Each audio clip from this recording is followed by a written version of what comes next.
Class 9 हमने first test लिया था प्रथम सामयिक जांच, जिसमें पहला प्रश्न था 7√13 0 पाई √81 -5 एंड 22/7। इन संख्याओं जो दी गई संख्या हैं, इन संख्याओं में से हमें पहचान करनी थी कि कौन सी प्राकृत संख्या है, पूर्ण संख्या है, पूर्णांक संख्या है, परिमेय संख्या है और अपरिमेय संख्या है। ये जनरली सभी बच्चों ने गलत किया है।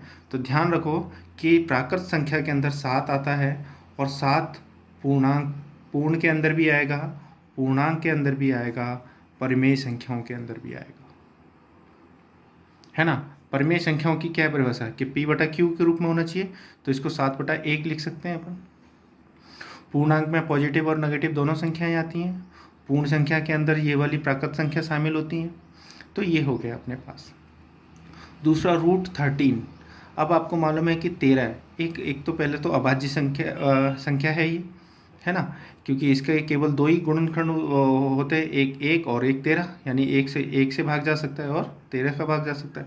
तो ये कौन सी संख्या होगी? ये होगी अपने पास अपरिमेय। 0 को बताया था, 0 कौन सी संख्या होती है? पूर्ण संख्या है अपने आप में, पूर्णांक भी है और परिमेय भी है, क्योंकि 0/1 लिख सकते हैं अपन। फिर है अपने पास पाई तो किस में आती है? अपरिमेय में ही आती है। अब ये है 81, √81 क्या होता है? 9। √81 किसके बराबर होता है? 9। तो 9 क्या हो गया?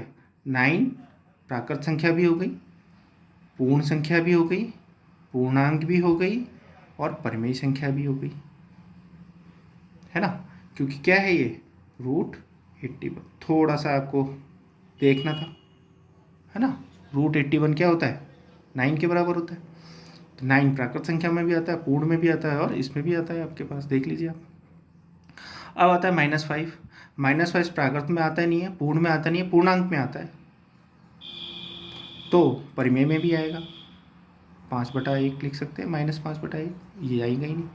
22/7 इसमें आएगा नहीं, इसमें आएगा नहीं, इसमें आएगा नहीं, तो किस में आएगा?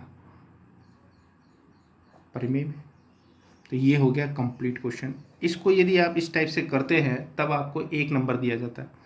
अब आपने अच्छे से किया नहीं, तो जिन्होंने नहीं किया अपनी आंसर कॉपी चेक करें, उसको 0 मार्क करें, और जिन्होंने इस टाइप से किया फुल 1 मार्क।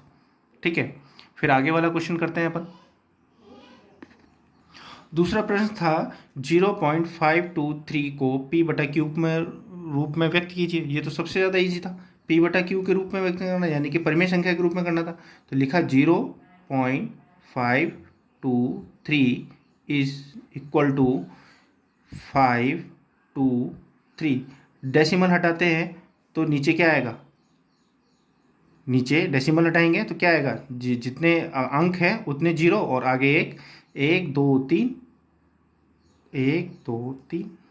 तो ये हो गया p/q रूप में, ये हो गया इसका आंसर। भाई डेसिमल हटाया हमने यहाँ से, तो नीचे अपन उतारते हैं, जैसे 1 डिजिट होता है डेसिमल के बाद तो 10, 2 डिजिट होते हैं तो 100 और 3 डिजिट होते हैं तो 1000 उतारते हैं, जो मैंने आपको पहले बताया था। सबसे इजी क्वेश्चन था, इसको यदि आप करते हैं तो 1 नंबर मिलता है आपको, और नहीं किया है आपने इस टाइप से तो 0 नंबर। फिर उसके बाद देखो तीसरा प्रश्न है अपने पास। अब आपको इन दोनों में ये बताना था कि ये दशमलव प्रसार किस प्रकार का है। दशमलव प्रसार देखने के लिए पहले तो भाग दे के देखना पड़ेगा।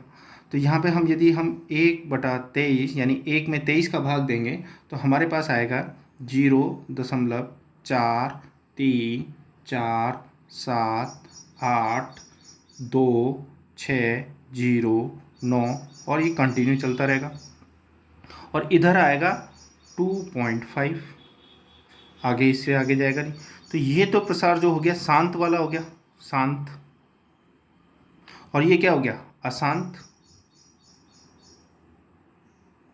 और कौन सा हो गया?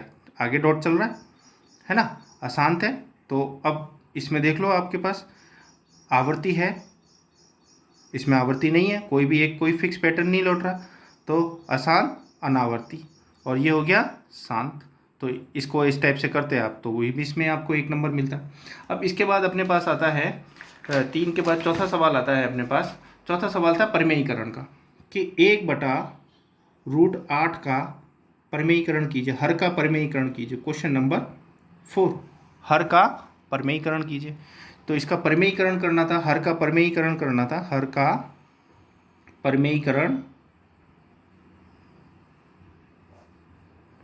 कीजिए। तो और ये भी इजी था। इसमें क्या करना था, जो नीचे संख्या दे रखी है उसी संख्या से ऊपर नीचे अपन को हमें गुणा करना था। तो √8/√8, तो नीचे तो क्या हो जाएगा कि ये √8/√8 क्या होता है, 1 होता है। 1 से किसी भी नंबर को गुणा करने पर कोई फर्क नहीं पड़ता। तो ऊपर तो √8 हो जाएगा और नीचे क्या हो जाएगा, √8 × 8। इसमें 2 जोड़े बन गए, यानी 64 हो गया। 64 का रूट क्या होता है, 8 होता है। आंसर, ये हर का परिमेयीकरण हो गया कि नहीं हो गया। तो इतना इजी पेपर होने के बावजूद भी आपने अच्छे से सॉल्व नहीं किया है। अब आगे वाला क्वेश्चन देखते हैं। ये प्रश्नावली था 1.6 का, जिसमें घात और घातांक बताया था, है ना, करनी भी बताई थी इसके अंदर। तो अब इसमें लिखा हुआ है 32 की होल घात यानी संपूर्ण घात जो है 3/5 है। तो 32 को हम क्या करते थे, 32 का हम क्या करते थे, यहाँ पर प्राइम फैक्टराइजेशन मेथड करते थे, है ना। तो यहाँ 2 से भाग देंगे इसको, तो कितना आएगा 16, फिर 2 से भाग दिया, फिर 8, फिर 2 से भाग दिया तो 4, फिर 2 से भाग दिया तो 2, और 2 से भाग दिया तो 1। अभाज्य गुणनखंड विधि से हम इसको करते थे, है ना, प्राइम फैक्टराइजेशन मेथड। तो अब ये क्या हो गया, 32 के गुणनखंड कितने हो गए, 2 × 2 × 2 × 2 × 2, 5 हो गए। इसमें देखो 1 2 3 4 5, 2 दूनी 4, 4 दूनी 8, 8 दूनी 16, 16 दूनी 32। तो अब इस 32 की घात 3/5 को हम क्या लिख सकते हैं, 2 की घात 5 की घात 3/5। तो 5 से 5 कट गया तो क्या हो गया, 2 की घात 3, और 2 की घात 3 कितनी होती है, 2 × 2 × 2 बराबर 8। आंसर, ये भी इजी था अपने पास। तो ये प्रश्न 4 था। प्रश्न नंबर 5 देख लेते हैं अपन। प्रश्न नंबर 5 था अपन को इसमें बताना था कि 16 - √3 और 32 + √3 -√3 में इन दोनों में से, यानी पहला और दूसरे, इन दोनों में से कौन सी परिमेय है और कौन सी अपरिमेय है। तो ये मालूम चल रहा है कि आपको अपरिमेय है। क्यों, क्योंकि √3 एक अपरिमेय संख्या है, और अपरिमेय संख्या में से को यदि हम किसी भी संख्या में से घटाते हैं तो रिजल्ट क्या आएगा, अपरिमेय ही आएगा, अपरिमेय। अब यहाँ पर देखें तो 32 + √3 -√3, तो ये दोनों मिलके क्या हो गए, 0 हो गए। तो बचा 32, और 32 क्या है, अपने आप में एक परिमेय संख्या है, क्योंकि 32/1 लिख सकते हैं। तो ये कौन सी होगी, परिमेय संख्या। ये भी आसान सवाल था। अब इसी प्रकार से अब हम आगे देखें। अपन इसको क्या करना था, अपन को हमें करना था 3 + √2 और 3 -√2 को गुणा करना था, सरल करना था। सरल कीजिए। जो हमने 8th के अंदर जो सर्व समीकरण थी, a + b × a - b बराबर क्या होता है, a² - b²। a क्या है, 3, तो 3 का स्क्वायर माइनस √2 का स्क्वायर, तो 3 का स्क्वायर हो गया 9, इसका स्क्वायर हो गया 2, तो 9 - 2 = 7। आंसर, यहाँ पे हम लिख सकते हैं 3 + √2 और 3 - √2, ये हो गया इसका आंसर। इससे ज़्यादा इजी और क्या होगा। अब अपने पास देखें कि ये वाला सवाल लगभग सभी बच्चों ने सही किया है। 3/5 और 4/5 के बीच 2 परिमेय संख्या लिखो, 2 परिमेय संख्याएं लिखिए। तो मैंने बताया था जितना दे रखा है, पूछा गया है आपसे 2, 2 में क्या करेंगे, 2 + 1 कर देंगे तो 3 हो जाएगा। तो 3 से ऊपर नीचे गुणा कर दो, तो इसको भी ऊपर नीचे 3 से गुणा करेंगे तो 3/5 × 3 × 3, और ये हो जाएगा अपने पास 9/15। और इसको भी हम यदि गुणा करेंगे तो ये हो जाएगा अपने पास 3 × 3, 3/3, तो ये हो जाएगा 3 × 4 = 12, 12/3।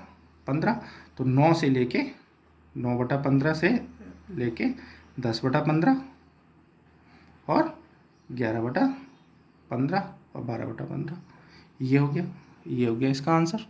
तो ये तो सभी बच्चों ने लगभग सही किया। तो ये थी आंसर की आपकी।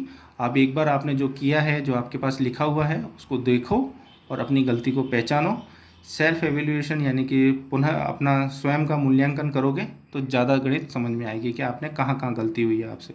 एक बार अपनी कॉपी में ज़रूर देखना और उम्मीद करता हूँ कि आपको ये इनके हल समझ में आ गए होंगे। इतना कठिन प्रश्न पत्र मैंने नहीं बनाया था जितना कि आपको लगा।